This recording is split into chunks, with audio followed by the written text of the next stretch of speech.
Welcome to the Edozo Property Podcast, bringing you insight and inspiration from thought leaders in commercial property and technology. We hope you enjoy the show.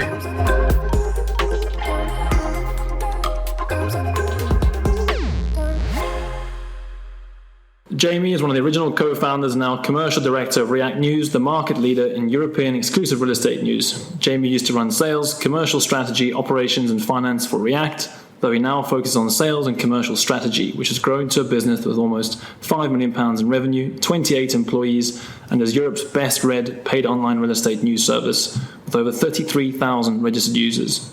Last year, React News was acquired by Green Street, a large commercial real estate intelligence company, further catapulting React's reach across Europe. Jamie is also an accomplished public speaker, having been president of Hoban Toastmasters Club, a keen singer, tennis and basketball player, and recently published a book, The Exceptional Sales Career, 100 Key Lessons from Sales Leaders to Ensure Selling Success. Jamie, really good to talk to you today. Thank you for coming on the podcast. Your journey starting one of the biggest real estate news services in Europe. You know, you came from a non-property background and then started React. So could you give us some flavor for how that came about? Absolutely. I think there was a gap in the market for a news service in Europe that really focused on the news. Yeah. More so than perhaps the data offerings or the event focus of some of the competitors in the space. So I was actually working for Detwa when in debt news, and one of the things we were always asked was, is there a similar quality of news to Detwa in the real estate space? Is there something, does the Accurus group, which Detwa is a part of or was a part of at the time, do they do real estate intelligence? And the answer was a little, but not a lot. So I campaigned internally to see whether it would be possible to invest more in real estate, and was told we couldn't. It wasn't the strategic direction of the company.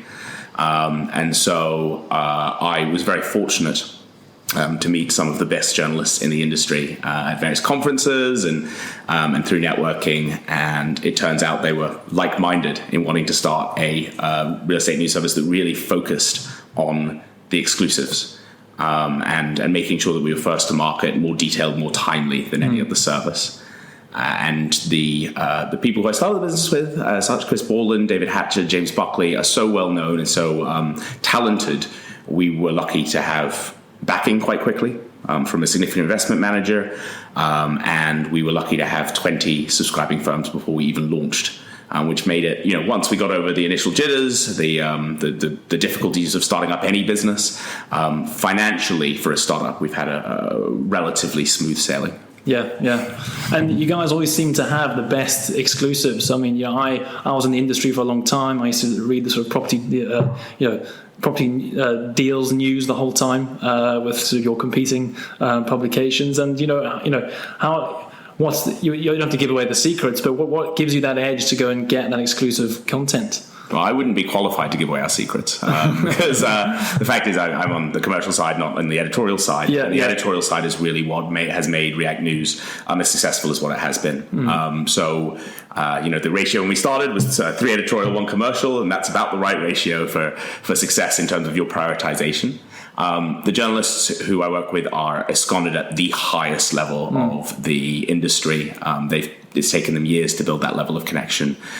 They know some incredible folk throughout the industry, and so that's the kind of networking and the kind of caliber of sources you need in order to get this quality of early stage information.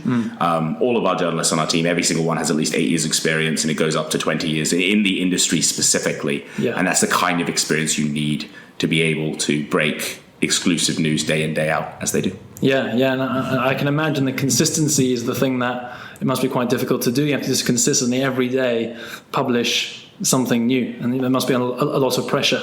Every day since our launch are bulletins, and we now send out anywhere between 2 and 5 a day, but we launched with 2. Every single bulletin we've ever published has been headlined by a proprietary story. I mean, that's occasionally there's been something so big that is a stock exchange announcement that we've had to cover that, or the conclusion of a big process. But generally, we've had at least the ability to put an exclusive, can't read this anywhere else exclusive at the top of each bulletin. So that's been a huge competitive advantage versus a lot of the aggregation that's done in the news services generally in Europe. So it's meant that our journalists had to work incredibly hard to do that, to always have a morning and an afternoon exclusive, and we're now up to anywhere between 3 and 5 per bulletin, multiple times a day for Europe and for the UK and Ireland.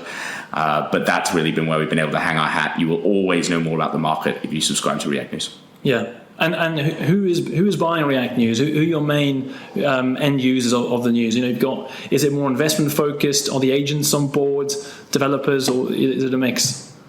Yeah, every vertical you just mentioned. So if we look at our audience base by revenue, the largest part is investors and private equity firms. Yep. About 60% of our company. And obviously those are some of the most high value subscribers possible from an advertising perspective, and from having the key people who are making decisions and moving money around in the market, reading your service.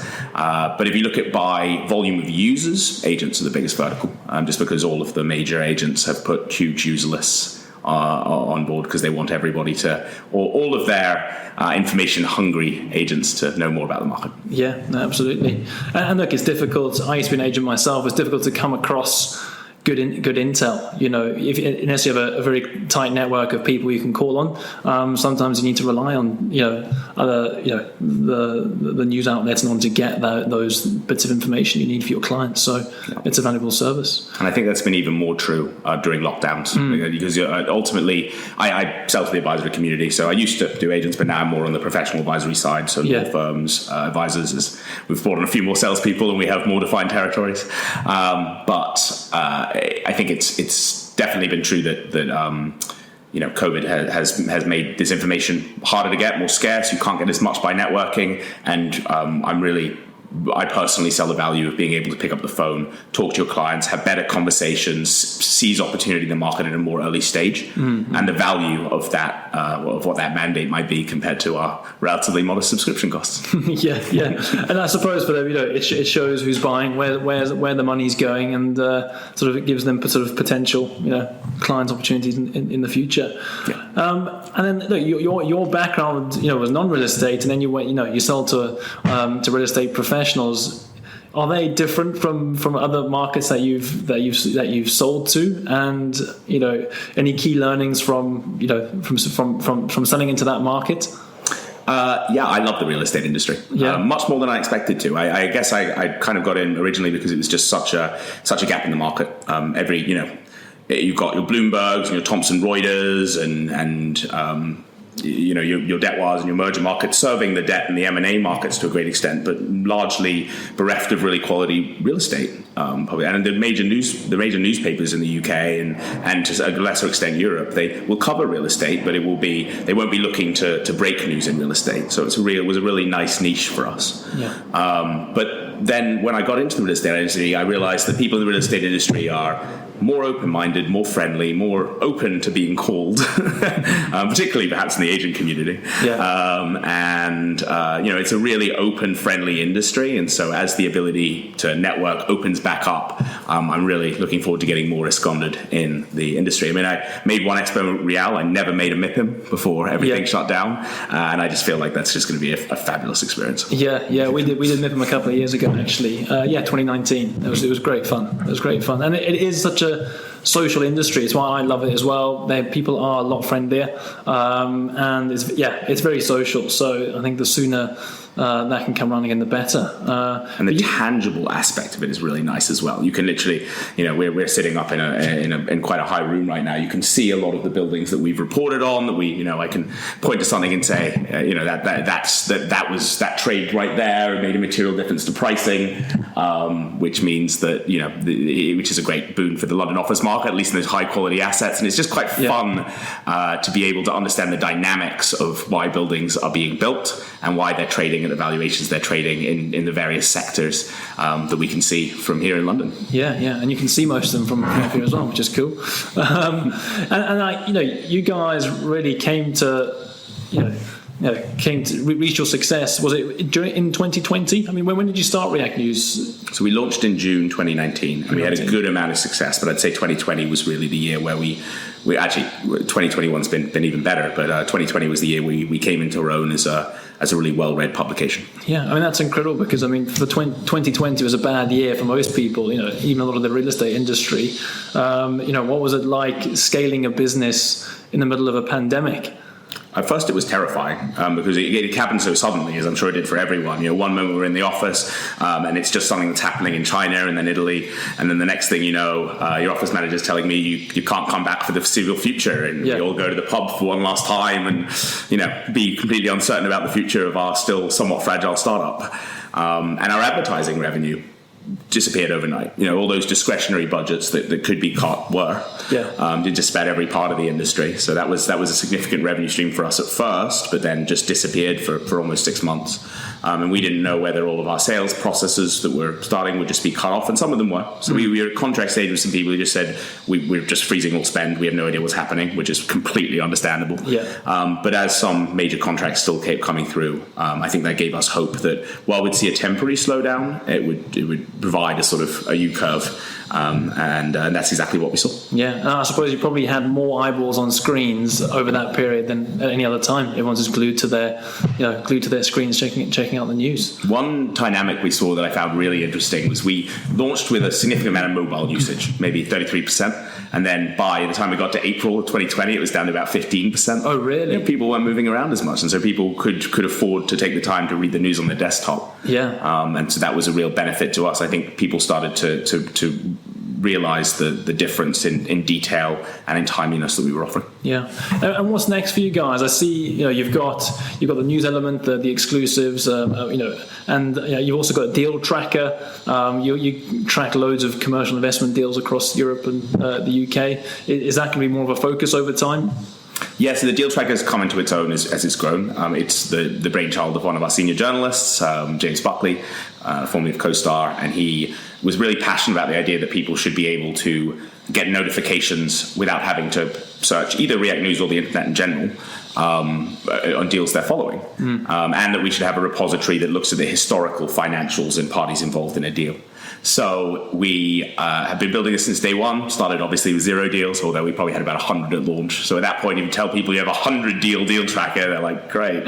So we were definitely throwing it in at first. And then we experimented with selling it separately when it had about 1,500 deals that didn't go as well as we'd hoped. So we still include it in our subscription values, but it has a huge amount of value now. It's over 4,000 deals. It's got pretty much any significant newsworthy deal, increasingly throughout Europe, but definitely for the UK and Ireland, that has seen any action in the last 2 years. You can really quickly look and see all the different parties involved, all the different salient financials. We pull them out for you. If it's from one of our articles, you can click through. It's from a variety of other sources we pull from. Then it'll just be the information, but you have it all in the same place. And now we have an app where you can track your clients, where you can track a specific opportunity, where you can track a sector or region, London office, non-performing loans throughout Europe, and you get a push notification for your phone within a few hours of it being published with us or with anywhere else, just to make sure nothing's missed. That's brilliant. Can you do it by geography as well? So if you're really interested in Birmingham, for example, could you just set an alert for deals done in Birmingham? You could do deals involving HFD in Birmingham that are over 50 million that are currently ongoing. Okay. Nice. So you can get quite niche depending on exactly your interest. Well, it seems a really sensible direction of travel. You're out there getting all these exclusives and gathering all this data. It seems a waste not to use it. And in terms of the sectors, obviously you cover the full spectrum. Are there any trends that you're seeing from across the commercial sector? Obviously, the office sector is coming under the spotlight due to work from home and all that. But then there's still some pretty amazing valuations and transactions happening. So what's happening in the market versus what we're seeing in the news, probably? James, that is an enormous question, and I'm not going to say anything originally intelligent, but but I read a lot of our news. And so the biggest trends that we've seen that benefited us have been the incredible rise of logistics and the sharpness of pricing in that area.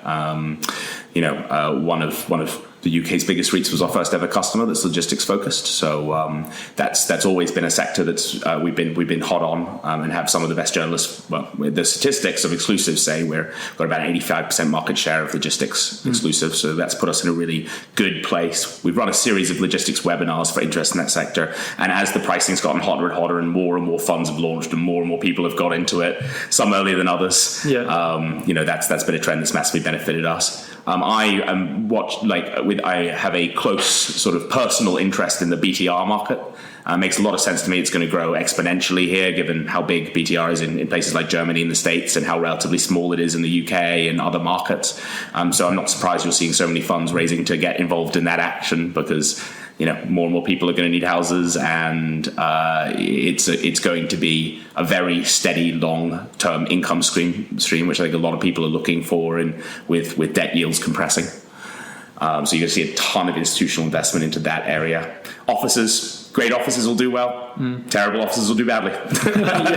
No one's willing to accept poor office space at a time when their employees need to be, helped and incentivized back into the office. So none of these are trends that you wouldn't be able to read about anywhere else, but they're of particular interest with us as we find out who all the big players are in these markets and make sure we have the information and intelligence they need to succeed in those markets. Yeah. Well, it's interesting what you say about the buy-to-rent sector, because it's institutionalizing the sector is necessary to build the amount of houses that we need, right? And it's amazing it hasn't caught on as quickly in Europe, but I'm sure I've been reading too. It's definitely a trend that's in the UK. There is a wall of capital, and so it's just about finding the land and finding the right developers to partner with to make it a reality. You're seeing the risk, I think, of a lot of developers struggling on projects, particularly in the north of England, where we do a lot of reporting, struggling on projects that were put forward maybe too quickly or have had various issues. But the really good operators stand to gain big out of the need for this sort of asset. Yeah. And Jamie, business aside, tell us about you personally and your ambitions for the future. So obviously, you've written your book. Why did you write it? Whilst trying to scale a business, you also find the time to write a book. Tell us a bit about that. Yeah, I've always been a bit foolish in that I've always wanted to have one significant outside of work project, even when scaling a startup and doing every job in the business that wasn't editorial at React News. So for a long time during my early career, that was getting my CFA designation, which ironically I barely use. Then I started interviewing people for a book. I was originally trying to get a view on my own sales career from other people's perspectives, but it went in a very different direction, which I'm very grateful for, where it was more about the other people I was interviewing. And so it ended up being a combination of wanting to do all these people justice who gave me their time by making sure their opinions were well represented and condensed into a book which could be, a real competitive advantage for a young salesperson who's willing to read it. So it ended up being quite a long project, 2-year project, and it has 100 lessons in it. It's quite a dense book. It's information filled. It has some good stories. I could probably use more stories as a learning for myself. But within there, you'll find the wisdom of over 116 sales experts. So it really is, it touches on everything from sales technology to sales team structure to the basics of selling, right through to really advanced sales techniques. And so I hope it'll be of great value to anyone who wants to read it. I hope that more than anything else, I did all of the interviewees justice. And it was incredible from a networking perspective, because I now have a whole bunch of sales leaders who I would count as my sort of mentors and friends. Yeah. Well, we'll put a link to it in our show notes for those listening. Do take a look at it. I've personally read a couple of chapters in preparation for our meeting today, and it's got some seriously good nuggets of information in there. I mean, anyone, whether you're a salesperson, anyone in the real estate industry, where you're a deal maker, it's got some amazing stuff in there. So, I mean, well done there. Very much. And where can you buy? Is it on Amazon? And I'd recommend. It is on Amazon. I'd recommend going through our website. I think we have it at a pretty low price there, because we can do. It's just exceptionalsalescareer.com. and that's also got the full transcripts with option for computerized audio for over 100 interviews. So if there is this particular area that interests you, whether you're a recruiter, there are a couple of commercial real estate professionals on there, whether you want to work in software as a service, whether you want to work in brokering, there's a couple of brokers. You can go straight to the people who are most relevant to you and read their full thoughts rather than just the most salient points I've condensed into the book. Nice. And Jamie, we normally end these with a sort of a final three, and I've got three questions for you. So number one, who have been your greatest mentors and why? Yeah, so I'm very lucky that very early on, when I was selling books door to door, there's an amazing gentleman called Theo Davies, who now he was interviewed for the Exceptional Sales Career, unsurprisingly, who is he's the head of sales training for Google APAC, for Google Cloud in APAC, so very senior position within Google. And he is just, every time I talk to him, he has new ideas, he reads voraciously, he takes all these different ideas that are time honored and puts them in different ways to make you think about them. So I'm really lucky to have him in my life. We constantly refer people who we might want to work with to each other. And he's very much trodden a lot of paths that I would like to take in the future in terms of sales training, helping people to get better at sales, and he's written a couple of incredible books. So I'm very lucky to count him among my mentors. I also, transparently, I pay for some mentorship. I'm a big believer that, the cliche is you become more like the people you hang out with the most. And so I'm fine to spend some money on making sure that I have the best possible mentors. So I do I pay for some sales coaching, and there's a gentleman called Dave Brown who's my mentor there, and it just seems like every suggestion he makes for things I should do, they're often really scary, whether that's creating my own YouTube channel, whether that's doing more cultural exercises within my current team, and talking about things like confidence anchors that people can go back to. Every time we do something like that, it just turns to gold. It improves our culture, it makes us as a team and me as a person better. So I'm happy to invest in that sort of thing, and I would say Dave Brown is my most current and front of mind mentor at the moment. Amazing. And what sort of team are you building at React? How many are you in the sort of commercial side of the business? Yeah, so we're a separately held company as part of Green Street. Yeah. And on the React commercial team specifically, we are now 13. 13. Okay. Brilliant. So second question, what advice would you give to the younger generation coming into the sales or commercial real estate profession? And maybe you want to touch on even wanting to build their own business like you've done. Yeah, so I'd say, I can only comment on what's worked for me. I mean, obviously you should read The Exceptional Sales Career, because that's aimed at a younger audience, if you have the patience to do so. So I would say start and really learn a given industry. Look for things that people are asking for that aren't being catered for. Those are really where the opportunities are I think it's very difficult to not be in an industry and see where the gaps are. So you really do need to, potentially try a few different industries if you don't find the first one. But real estate is a great place to start. It's huge, it's social, it's fun. And so my biggest advice to commercial real estate market participants at an early stage is, network ruthlessly. Feel like you're good enough. There are a ton of people who I've met in the real estate industry who really want to give back to younger folk and who get a lot of joy out of that. So just realize that you're good enough and prominent enough, and you just need to put yourself in enough situations, be that at major real estate conferences or at smaller gatherings or within your own company, where people can take you under their wing and help accelerate your career to a greater extent. And then just be humble. I think, we, as self-entitled millennials, a lot of us, it's very tempting to come in and think you know a lot at first. But if you don't reinvent the wheel and you go with tried and tested solutions, I say that outside of the sort of the sales tech and prop tech, because those are changing things fast. So I think a good balance of tried and tested techniques, but being open to new technologies that are definitely going to change the industry over the next 10, 15 years will put you in really good stead. Mm.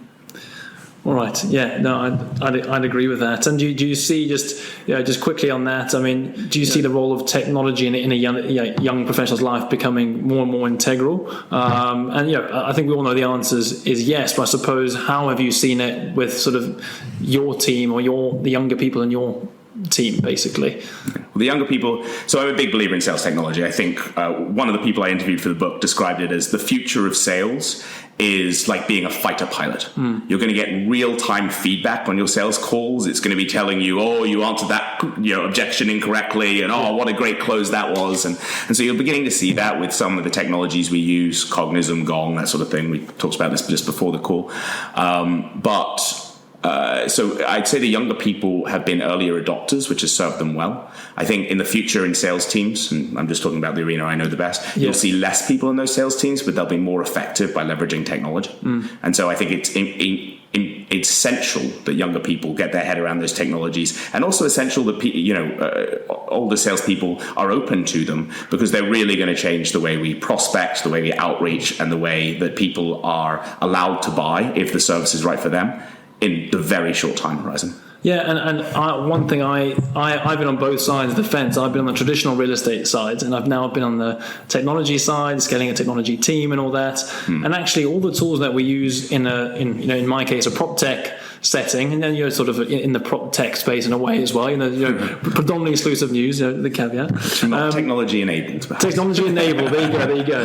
But those are all very, very useful things for traditional professions as well. I wish I had some of the tools that were available to me now. Yeah. That sort of that technology teams are used to using. I do think the real estate industry has a lot to learn in that respect. Not just in terms of prop tech that helps them do their job, the right data, the right maps, whatever, but actually the right tools for their people to and also just enhance their capability. And I think that's a big gap for a lot of these providers. Yeah, we had a saying at Gartner that might be helpful for younger market participants who are sort of joining the industry, and how important it is to be open-minded. At Gartner, we said the pace of change will never be slower than it is right now. And so I think that's definitely true. These trends are only going to accelerate.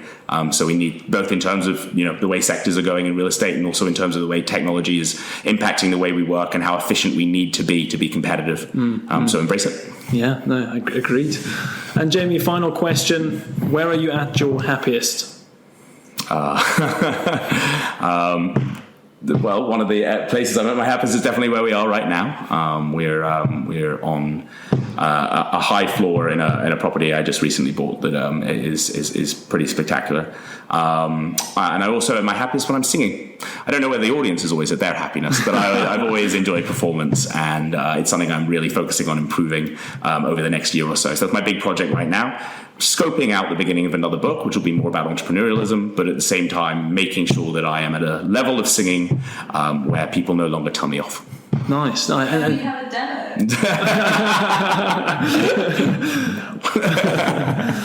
Amazing. What sort of singing? Is it like traditional sort of chorister based? Is it pop? Yeah.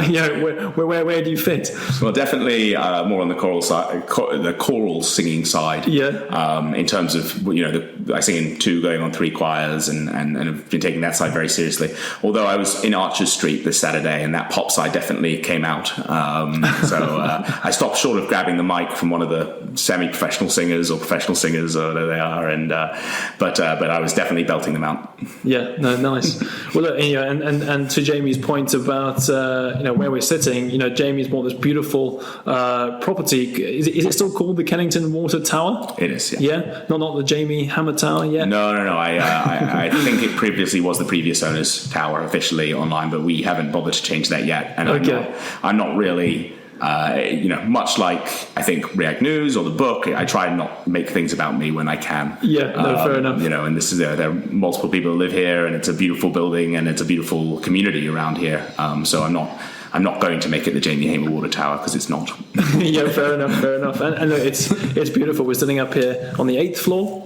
Yeah, on the 8th floor overlooking London. So yeah, really, really special view. Jamie, it's been a real pleasure talking to you. Thank you so much for being on the Edozo Property Podcast.